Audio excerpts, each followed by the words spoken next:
Hi കൂട്ടുകാരെ, എല്ലാവർക്കും SR ക്രിയേഷനിലേക്ക് സ്വാഗതം. ഇന്ന് നമ്മൾ പാഠം ഒന്നും പഠിക്കുന്നില്ല. പിന്നെ എന്താ ചെയ്യാൻ പോകുന്നത്? നമ്മളിന്ന് പരീക്ഷ എഴുതാൻ പോവാണ് കൂട്ടുകാരെ. പരീക്ഷ എന്ന് പറഞ്ഞപ്പോൾ കൂട്ടുകാർക്ക് പേടിയായോ? പേടിക്കണ്ട, എല്ലാ ചോദ്യങ്ങൾക്കും ഉത്തരം പറഞ്ഞു തരാൻ കേട്ടോ.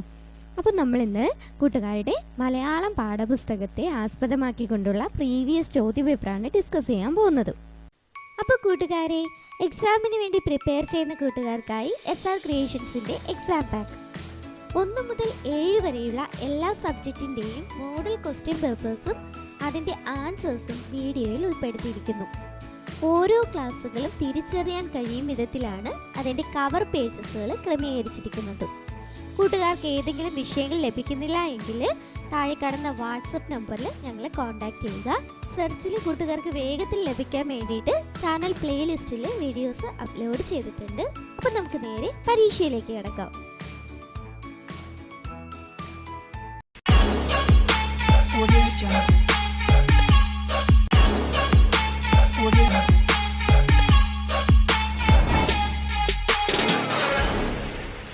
അപ്പോൾ കൂട്ടുകാരെ, നിങ്ങൾ എല്ലാവരും എക്സാം എഴുതിയിട്ടുള്ളവരാണല്ലേ? എക്സാമിൻ്റെ ആദ്യം ഇങ്ങനെ ഒരു ഭാഗമായിരിക്കും കൂട്ടുകാർക്ക് കാണാൻ പറ്റുന്നത്. കുറച്ച് നിർദ്ദേശങ്ങളാണ് കേട്ടോ. 2 മണിക്കൂറാണ് കൂട്ടുകാർക്ക് പരീക്ഷ എഴുതാൻ സമയമുള്ളത്. അതിനു മുമ്പിലുള്ള 15 മിനിറ്റ് കൂട്ടുകാർക്ക് കൂൾ ഓഫ് ടൈമാണ്. ചോദ്യങ്ങൾ നന്നായിട്ട് വായിച്ച് മനസ്സിലാക്കുക. 6 പ്രവർത്തനങ്ങളാണ് ഉള്ളത്. അതിൽ 1ാമത്തെ പ്രവർത്തനത്തിന് നിർബന്ധമായിട്ടും കൂട്ടുകാർ ഉത്തരം എഴുതണം. 2 മുതൽ 6 വരെയുള്ള പ്രവർത്തനത്തിൽ ഏതെങ്കിലും 4 എണ്ണത്തിന് മാത്രം ഉത്തരം എഴുതിയാൽ മതി കേട്ടോ. ഞാനിവിടെ എല്ലാ പ്രവർത്തനങ്ങൾക്കും ഉത്തരം നൽകുന്നുണ്ട്. അപ്പം നമുക്ക് 1ാമത്തെ പ്രവർത്തനം എന്താണെന്ന് നോക്കാം. പ്രവർത്തനം 1, വായിക്കാം, എഴുതാം. PP രാമചന്ദ്രൻ എഴുതിയ ഒരു മനോഹരമായ കവിതയാണ് ഇവിടെ തന്നിരിക്കുന്നത്. ഈ ഭാഗം ഒന്ന് നന്നായിട്ട് കൂട്ടുകാരെ വായിക്കുക. എന്നിട്ട് താഴെ കുറേ ചോദ്യങ്ങൾ തന്നിട്ടുണ്ട്. ആ ചോദ്യങ്ങൾക്കെല്ലാം നമ്മൾ ഉത്തരം എഴുതണം. ഈ കവിതയിൽ നിന്ന് തന്നെ നമുക്ക് അതിൻ്റെ ഉത്തരങ്ങൾ കിട്ടും. അപ്പോൾ നമുക്ക് കവിത വായിച്ചു നോക്കാം. മണൽപ്പരപ്പിൽ കുഴിയുണ്ടാക്കി ഒളിച്ചിരുന്നു പുഴവെള്ളം, ഒളിച്ച കാലം മറന്ന കടവിൽ തപസ്സിരുന്നു കളിവള്ളം, കിഴക്കുമാമല മുടിയാട്ടത്തിന് വരുന്നതില്ല കരിമേഘം, മഴയ്ക്ക് തോറ്റം പാടും തവളകൾ കരഞ്ഞുമില്ല കലികാലം, വിഷുക്കണിക്കായെത്തിയ വെള്ളരി വിഷം പുരട്ടിയ പൂതനയായി, മണം വരത്തിയ മാമ്പൂവെല്ലാം കരിഞ്ഞുപോയി കനവുകളായി, പരന്ന വയലിൻ നടുവിലടുപ്പുകൾ പണിഞ്ഞു നഗരം കുടിയേറി, ഒഴിഞ്ഞ ചാക്കിൽ ചവറു പെറുക്കാൻ മുടിഞ്ഞ ഗ്രാമം പടിയേറി. അപ്പോൾ നമ്മുടെ മറഞ്ഞുപോയ നമ്മുടെ ഗ്രാമഭംഗിയെക്കുറിച്ചുള്ള ഒരു മനോഹരമായ കവിതയാണ് ഇവിടെ തന്നത്. ഇനി നമുക്ക് ഓരോ ചോദ്യങ്ങളായിട്ട് വായിച്ചു നോക്കാം. 1ാമത്തെ ചോദ്യം, മണൽപ്പരപ്പിൽ കുഴിയുണ്ടാക്കി ഒളിച്ചിരുന്നത് ആരാണ്? ഓപ്ഷൻസ് വായിക്കട്ടെ, കൂട്ടുകാർ ഉത്തരം പറയുമോ? ഓപ്ഷൻ എ പുഴവെള്ളം, ബി കരിമേഘം, സി കലികാലം. ഏതാണ് ഉത്തരം? അതെ, ഓപ്ഷൻ എ പുഴവെള്ളമാണ് ഉത്തരം. 2ാമത്തെ ചോദ്യം, കരിഞ്ഞുപോയി കനവുകളായി എന്ത്? എ വാക്കുകൾ, ബി ചിന്തകൾ, സി മാമ്പൂക്കൾ. എന്താണ് കൂട്ടുകാരെ കനവുകളായി കരിഞ്ഞുപോയത്? അതെ, സി മാമ്പൂക്കളാണ്. അടുത്ത 3ാമത്തെ ചോദ്യം, നഗരം കുടിയേറിയത് എവിടേക്കാണ്? എ പരന്ന വയലിലേക്ക്, ബി ഒഴിഞ്ഞ ചാക്കിലേക്ക്, സി മറന്ന കടവിലേക്ക്. എവിടേക്കാണ്? അതെ, ഓപ്ഷൻ എ പരന്ന വയലിലേക്കാണ് നഗരം കുടിയേറിയത്. 4ാമത്തെ ചോദ്യം, പ്രകൃതിയുടെ താളം തെറ്റിയ കാലത്തെ കവി വിശേഷിപ്പിച്ചിട്ടുള്ളത് എങ്ങനെയാ കൂട്ടുകാരെ? എ കലികാലം, ബി പലകാലം, സി കഴിഞ്ഞ കാലം. ഏതാണ്? അതെ, ഓപ്ഷൻ എ കലികാലം. അടുത്ത 5ാമത്തെ ചോദ്യം നോക്കൂ. ഒഴിഞ്ഞ ചാക്കിൽ ചവറു പെറുക്കാൻ മുടിഞ്ഞ ഗ്രാമം പടിയേറി. ഈ വരികളിൽ കവി സൂചിപ്പിക്കുന്ന സാമൂഹിക പ്രശ്നം ഏതാണ്? നോക്കിയേ. എ മാലിന്യ നിക്ഷേപം, ബി കുടിവെള്ള പ്രശ്നം, സി ഗതാഗത പ്രശ്നം. ഏതാണ്? അതെ, ഓപ്ഷൻ എ മാലിന്യ നിക്ഷേപമാണ് കവി ഈ വരികളിലൂടെ സൂചിപ്പിക്കുന്നത്. അപ്പം നമ്മൾ നിർബന്ധമായിട്ടും എഴുതേണ്ട 1ാമത്തെ ചോദ്യം എഴുതി കഴിഞ്ഞു. ഈസി അല്ലേ കൂട്ടുകാരെ? കൂട്ടുകാർക്ക് ഒരു കഥയോ ഒരു കവിതാ ഭാഗമോ തന്നിരിക്കും. അതിൽ നിന്ന് ഒരു 5 6 ചോദ്യങ്ങളും ഉണ്ടാവും. അപ്പോൾ ആ പാഠം നന്നായിട്ട് വായിച്ചു കഴിഞ്ഞാൽ അതിൻ്റെ ഉത്തരം നമുക്ക് കണ്ടെത്താവുന്നതേ ഉള്ളൂ. അപ്പോൾ നമുക്കിനി രണ്ടാമത്തെ പ്രവർത്തനം എന്താണെന്ന് നോക്കാം. പ്രവർത്തനം 2, വിശകലന കുറിപ്പ്. മാലാഖമാർ. മാപ്പ് മുത്തശ്ശി, മാപ്പ്. വൃദ്ധ. പോകിൻ ഈ ഒടങ്കലി മൂലയിൽ, കാടിൻ്റെ ഗർഭത്തിൽ. അപകടം പതിയിരിക്കുന്ന കാട്ടിൽ നിന്ന് മാലാഖമാരെ രക്ഷിച്ച വൃദ്ധയെ പരിചയമുണ്ടല്ലോ. വൃദ്ധയുടെ പ്രവൃത്തികളെ വിശകലനം ചെയ്ത് കുറിപ്പ് തയ്യാറാക്കുക. അപ്പോൾ നമ്മൾ ഒരു നാടകം പഠിച്ചതൊക്കെ ഓർമ്മയുണ്ടല്ലോ കൂട്ടുകാരെ? ഓർക്കുന്നുണ്ടല്ലേ? മാലാഖമാരുടെയും വൃദ്ധയുടെയൊക്കെ ഒരു നാടകം. അപ്പോൾ അതിൽ വൃദ്ധയുടെ പ്രവൃത്തികളെ വിശകലനം ചെയ്തുകൊണ്ടാണ് നമ്മൾ കുറിപ്പ് തയ്യാറാക്കേണ്ടത്. നമുക്ക് തയ്യാറാക്കി നോക്കാം. നോക്കൂ, തങ്ങളുടെ തോഴിയെ തേടി കാട്ടിലെത്തുന്ന മാലാഖമാർക്ക് വൃദ്ധ പല കാര്യങ്ങൾ ഓർമ്മിപ്പിച്ചു കൊടുക്കുന്നു. കിട്ടാത്ത ശലഭങ്ങളെ തേടി കാട്ടിനുള്ളിൽ അകപ്പെടരുത് എന്നും അവിടെ മുഴുവൻ അപകടങ്ങളാണെന്നും സിംഹവും കരടിയും പാമ്പും എല്ലാം ഉണ്ടെന്നും അവരെ ഓർമ്മിപ്പിക്കുന്നു. എന്നാൽ ചിത്രശലഭത്തിന്റെ ഭംഗിയിൽ മതിമറന്ന് മാലാഖമാർ അതിനെ പിടിക്കാൻ ശ്രമിക്കുന്നു. ഉടൻ തിരിച്ചു പോകണമെന്നുള്ള വൃദ്ധയുടെ വാക്കുകൾ അവർ അനുസരിക്കുന്നില്ല.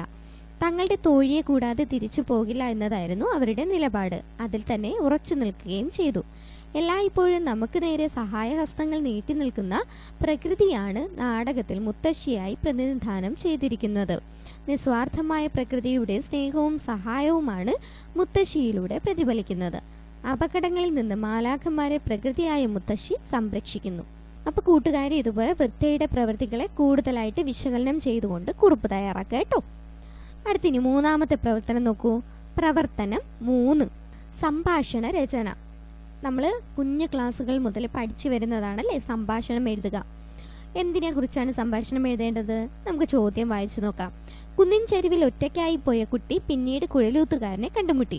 പറഞ്ഞുറപ്പിച്ച പണം കിട്ടാത്തത് കൊണ്ട് തൻ്റെ മുഴുവൻ കൂട്ടുകാരെയും കൊണ്ടുപോയ കുഴലൂത്തുകാരനോട് കുട്ടി നടത്താനിടയുള്ള സംഭാഷണം എഴുതുക. ഹാമലിനിലെ കുഴലൂത്തുകാരൻ എന്ന് പറയുന്ന പാഠം നമ്മൾ പഠിച്ചു. ഓർമ്മയുണ്ട് കൂട്ടുകാരെ? ഓർക്കുന്നുണ്ടല്ലേ? മനോഹരമായ ഒരു കഥയായിരുന്നു അല്ലേ? അപ്പോൾ അതിലെ ആ ഒറ്റയ്ക്കായി പോയ കുട്ടിയും കുഴലൂത്തുകാരനും തമ്മിലുള്ള സംഭാഷണമാണ് എഴുതേണ്ടത്. നമുക്ക് എഴുതി നോക്കാം. ചുരുങ്ങിയ വാക്കുകളിൽ മാത്രം സംഭാഷണം എഴുതിയാൽ മതി കേട്ടോ. കുട്ടി: കുഴലൂത്തുകാരാ കുഴലൂത്തുകാരാ, എൻ്റെ കൂട്ടുകാർ എവിടെയാണ്? കുഴലൂത്തുകാരൻ: അവർ എൻ്റെ അടുക്കൽ സുരക്ഷിതരാണ്. കുട്ടി: നിങ്ങൾ എന്തിനാണ് അവരെ പിടിച്ചുകൊണ്ടുപോയത്? കുഴലൂത്തുകാരൻ: എനിക്ക് പറഞ്ഞുറപ്പിച്ച തുക തരാത്തത് കൊണ്ടാണ് ഞാൻ അവരെ കൊണ്ടുപോയത്. കുട്ടി: നിങ്ങൾ എവിടെയാണ് അവരെ ഒളിപ്പിച്ചിരിക്കുന്നത്? അവർ ഇപ്പോഴും ജീവനോടെ ഉണ്ടോ? കുഴലൂത്തുകാരൻ: അതെ, അവർ ആ ഗുഹയ്ക്കുള്ളിൽ സുരക്ഷിതരാണ്. കുട്ടി: നിങ്ങൾക്ക് പറഞ്ഞുറപ്പിച്ച തുക തന്നാൽ എൻ്റെ കൂട്ടുകാരെ മോചിപ്പിക്കുമോ? കുഴലൂത്തുകാരൻ: തീർച്ചയായും. കുട്ടി: ഞാൻ മേയറെ കണ്ട് കാര്യം അവതരിപ്പിച്ച് തിരിച്ചു വരാം. അതുവരെയും താങ്കൾ എവിടെയും പോകരുത്. കുഴലൂത്തുകാരൻ: പോയി വരൂ, ഞാൻ ഇവിടെ തന്നെ ഉണ്ടാകും. കുട്ടി: ശരി. അപ്പം ഇതുപോലെ ചുരുങ്ങിയ വാക്കുകളിൽ കൂട്ടുകാരെ സംഭാഷണം എഴുതാൻ പഠിച്ചു വെച്ചിരിക്കുക കേട്ടോ. പ്രവർത്തനം 4, അഭിപ്രായക്കുറിപ്പ് തയ്യാറാക്കുക. അപ്പോൾ കൂട്ടുകാരുടെ അഭിപ്രായമാണ് ഇതിലൂടെ എഴുതേണ്ടത്. നമുക്ക് ചോദ്യം എന്താണെന്ന് വായിച്ചു നോക്കാം. വീണ്ടും പ്രതീക്ഷ. ബംഗളൂരു: ചന്ദ്രയാൻ 2ന്റെ ദൗത്യത്തിൽ വിക്രം ലാൻഡറുമായുള്ള ആശയവിനിമയത്തിനുള്ള ശ്രമം ഉപേക്ഷിച്ചിട്ടില്ലെന്ന് ISRO chairman doctor K. Sivan വ്യക്തമാക്കി. മുകളിൽ കൊടുത്ത പത്രവാർത്തയും പരിശ്രമം ചെയ്യുകിലെന്തിനേയും എന്ന പാഠഭാഗത്തിലെ അബ്ദുൽ കലാമിൻ്റെ അനുഭവവും നിങ്ങളുടെ കാഴ്ചപ്പാടും ചേർത്ത് ഒരു അഭിപ്രായക്കുറിപ്പ് തയ്യാറാക്കുക. അപ്പോൾ നമ്മൾ പഠിച്ചു അബ്ദുൽ കലാമിനെ കുറിച്ചുള്ള അദ്ദേഹത്തിൻ്റെ അനുഭവങ്ങളും കാഴ്ചപ്പാടുകളും എല്ലാം പരിശ്രമം ചെയ്യുകിലെന്തിനേയും എന്ന് പറയുന്ന പാഠത്തിലാണ്. ഓർമ്മയുണ്ടല്ലോ? അപ്പോൾ നമുക്ക് അഭിപ്രായക്കുറിപ്പ് തയ്യാറാക്കാം. സ്വപ്നം കാണുക, ഊർജത്തോടെ പ്രവർത്തിക്കുക, ഇത് രണ്ടുമായിരുന്നു കലാം എന്ന വ്യക്തിയുടെ ജീവിത ദർശനം. കുട്ടികളെ മാത്രമല്ല മുതിർന്നവരെയും രാഷ്ട്രീയ നേതാക്കളെയും മാതാപിതാക്കന്മാരെയും സ്ത്രീകളെയും എല്ലാം കലാം നിരന്തരം പ്രതീക്ഷയാൽ ജ്വലിപ്പിച്ചുകൊണ്ടിരുന്നു. ജ്വലിക്കുന്ന മനസ്സുകൾ എന്ന് അദ്ദേഹം തൻ്റെ 2ാം പുസ്തകത്തിന് പേര് നൽകുമ്പോൾ അത് കലാം എന്ന മനുഷ്യന്റെ ദർശനത്തിന്റെ സാരസർവസ്വമായിരുന്നു. ഇതിലും കലാം മനുഷ്യരിൽ അന്തർലീനമായി കിടക്കുന്ന ഊർജത്തെക്കുറിച്ചാണ് സംസാരിച്ചത്. ഒരുപാട് പരാജയങ്ങളിൽ നിന്നാണ് താൻ തൻ്റെ പാഠങ്ങളിൽ ഏറെയും പഠിച്ചത് എന്ന് എവിടെയും അദ്ദേഹം ആവർത്തിച്ചു പറഞ്ഞു. അഗ്നി മിസൈൽ ആദ്യ പരീക്ഷണത്തിൽ പരാജയപ്പെട്ടപ്പോൾ നിരാശപ്പെടാനല്ല, കൂടുതൽ ഉയരങ്ങളിലേക്ക് കുതിക്കാനുള്ള അവസരമായി കാണാനാണ് താൻ ശ്രമിച്ചതെന്ന് അദ്ദേഹം പറയുന്നുണ്ട്. അപ്പോൾ കലാമിൻ്റെ ഈ ഒരു കാഴ്ചപ്പാടാണ് ഇന്നത്തെ തലമുറയായ നമ്മളെല്ലാവരും ഉൾക്കൊള്ളേണ്ടത്. ഇനി നമുക്ക് 5ാമത്തെ പ്രവർത്തനം നോക്കാം. പ്രവർത്തനം 5, കഥാപാത്ര നിരൂപണം.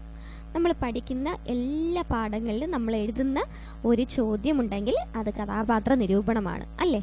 അപ്പോൾ കൂട്ടുകാർക്കെല്ലാം നന്നായിട്ട് അറിയാം കഥാപാത്ര നിരൂപണം എഴുതാൻ. അപ്പം നോക്കൂ, നമ്മൾ ഇന്ന് എഴുതാൻ പോകുന്നത് ആരുടെ കഥാപാത്ര നിരൂപണമാണ്? നോക്കാം, ചോദ്യം നോക്കും. സാവധാനത്തിലുള്ള ചലനവും മൃദുലമായ സംസാരവും ഒക്കെ കൂടി അയാൾക്കൊരു വിഷാദവാന്റെ മട്ടുണ്ടായിരുന്നു. കുട്ടികളെ എക്കാലത്തും അത്ഭുതപ്പെടുത്തുന്ന ഒരു കഥാപാത്രമാണ് ഹാമലിനിലെ കുഴലൂത്തുകാരൻ. രൂപം, സ്വഭാവം, കഥയിലെ സ്ഥാനം, മറ്റ് സവിശേഷതകൾ എന്നിവ ഉൾപ്പെടുത്തി കുഴലൂത്തുകാരൻ്റെ കഥാപാത്ര നിരൂപണം തയ്യാറാക്കുക. അപ്പോൾ നമ്മൾ പാഠം പഠിച്ചപ്പോഴും അദ്ദേഹത്തിൻ്റെ കഥാപാത്ര നിരൂപണം എഴുതി തയ്യാറാക്കിയതാണ്. അപ്പോൾ നമുക്ക് നോക്കാം. വൈസർ നദിയുടെ തീരത്തുള്ള മനോജ്ഞമായ ഒരു പട്ടണമായിരുന്നു ഹാമലിൻ. ശുദ്ധവായു, തെളിനീർ, ഫലഭൂയിഷ്ഠമായ മണ്ണ്, അധ്വാനികളായ പ്രദേശവാസികൾ, എന്തുകൊണ്ടും ഐശ്വര്യപൂർണമായ ഒരു സ്ഥലം. പക്ഷേ ഇന്ന് അവിടെ എലികളാണുള്ളത്. എലികളെ തുരത്താൻ വിചിത്ര വേഷധാരിയായ ഒരാൾ മേയറുടെ സമക്ഷത്തിൽ ഹാജരായി. കുപ്പായത്തിന് ഒരു പാതി മഞ്ഞ, മറുപാതി ചുവപ്പ്.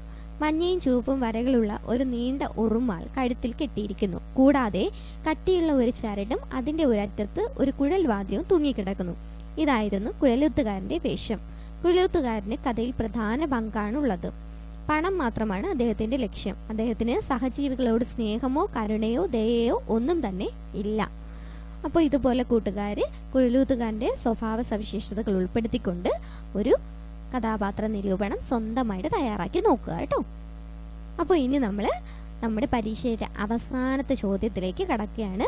പ്രവർത്തനം 6, ജീവചരിത്രക്കുറിപ്പ്.